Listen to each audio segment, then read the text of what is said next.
Hello, Steve White's 89. Well, I finally watched. I keep wanting to say Lois and Clark, Superman and Lois.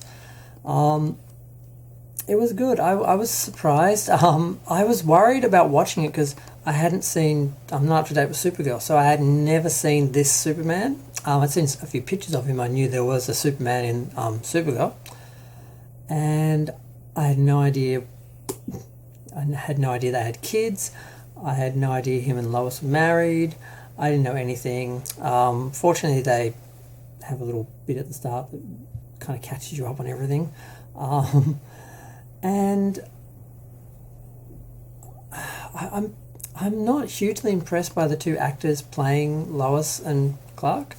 Um, they're good, but I don't know. I've only seen them in one episode, so I guess I can't sort of judge them yet. But I wasn't feeling the I don't know the chemistry or the uniqueness of Reeves and Kidder and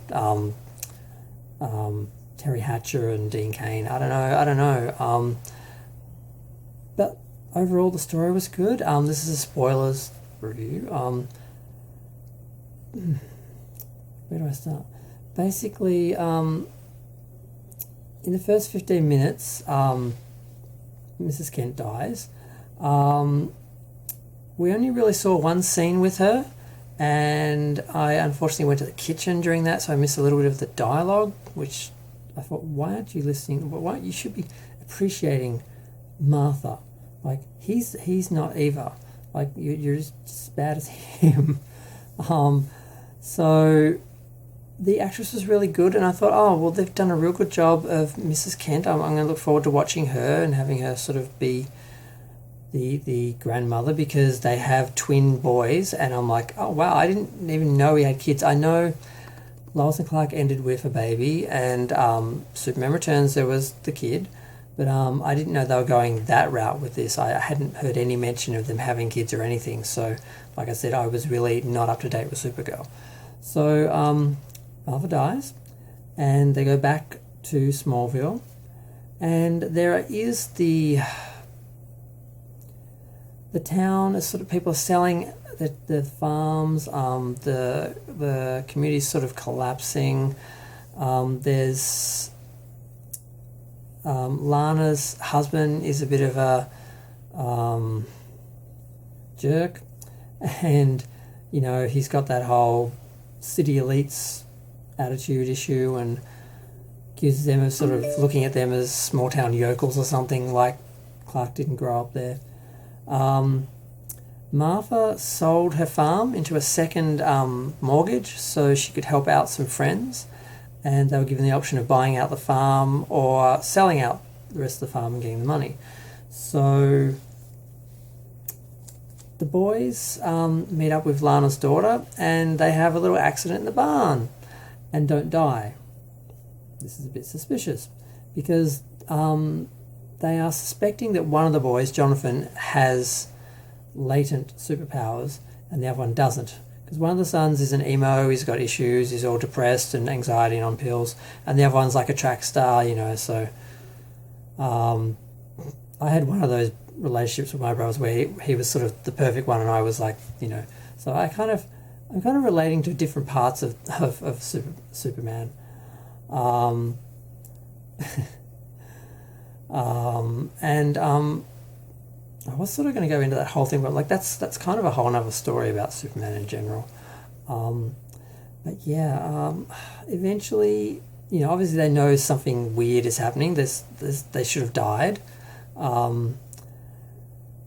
And the assumption is that Jonathan has the powers and he saved them both. Well, eventually, the other one, Jordan, is it Jordan? Jonathan and... yeah, Jordan.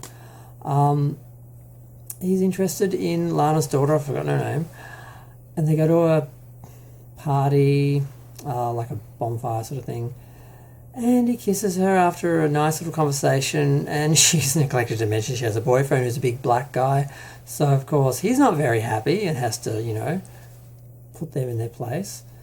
So they have a fight, they have a brawl, and eventually it is Jordan who blows up with his laser vision the bonfire or whatever, and knocks everyone out pretty much and causes a huge drama, which actually brings the fire brigade and everything. Now, while this is happening, at the start, I sort of should have mentioned, back at the start, there was a nuclear power plant that was sabotaged, and Lois's father was sort of basically saying, there's something happening here.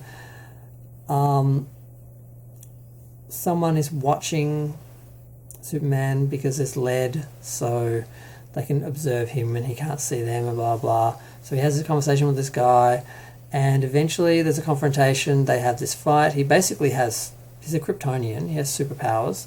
They fight. He can't be a Kryptonian. He's got a jetpack, but he's not flying by himself. What am I thinking? Basically, he has some issues with Clark, and he eventually stabs him with a piece of kryptonite and just lets him fall back into the atmosphere. They're in space at this point. This other guy's in a spacesuit, by the way. Like I said, he's not flying by his own will, but he's fighting Superman. He has to have some powers or something. I don't know who he is. I don't know the story. I know who he is, but I don't know what he is.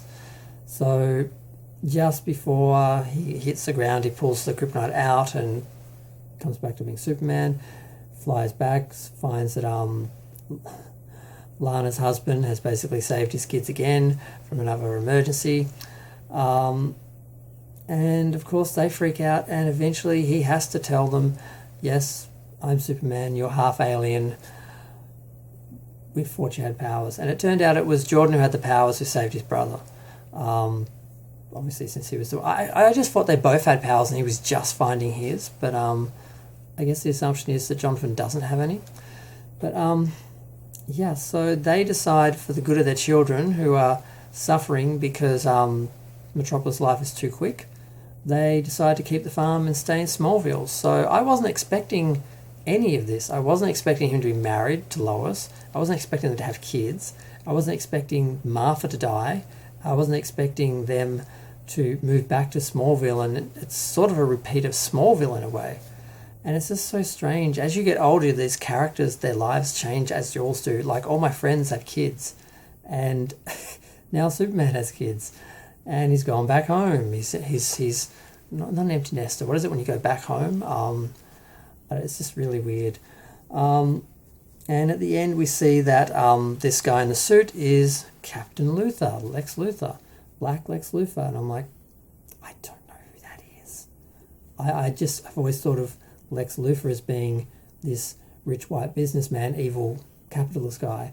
But yeah, so I'm kind of interested to see where this goes. I do have, like, on my bookshelf, like, the history of Superman I probably should have read, because I have no idea what's happening. But it was good. The dealing with how small towns are dealing with all the foreclosures and stuff, and the politics between the city and the country. I feel a lot of the sort of right sort of fandom menace, people were being very easy on it, because it does make the small country man look like a bit of a Trump supporter and a bit of a twat. But apparently they saw it as the Metropolis, elites looking bad. So it's kind of interesting to see how people read things. But I'm feeling very optimistic about the show. It's not. I really like Smallville as well. I don't. It doesn't feel as good as those shows. I don't want to say that because it's only one episode, but it is. It is good. It's comparable. It's in the ballpark. It's in the family. I'm surprised they've been as faithful as they are. I'm surprised by all of it, but I did enjoy it. I was relieved I didn't get as upset about Martha dying as I thought I would. But they handled that very well, very subtle. They didn't go over the top. There was no big dramatics. And yeah, I'm kind of curious to see where all this goes. Looking forward to the rest of the series. Yeah, that's about it really. It was very simple, very basic. It just shifted everything. I guess they'd already established the characters as they were in Supergirl, and they had to shift it to something that was not just, I guess, Supergirl, she's in the city, Superman, it would have been too much like Supergirl never moves. I guess this is a way, but then it's just more like Smallville. I'm not really sure where this is going and what they were thinking and how much it's going to be about, because it very much was about the conflict between his superpowers and being a father, being Superman and being a father. It was interesting to see that play out, but we'll just have to watch how that plays out. But I'm going to go. Feel free to share, like, comment, subscribe. Let me know what you think. I feel optimistic about it. It didn't really grab me. I wasn't bowled over and amazed, but I thought it was very adequate and could progress and grow and become a good show. But I don't know. I guess we just have to wait and see what happens. Yeah, I'm feeling optimistic.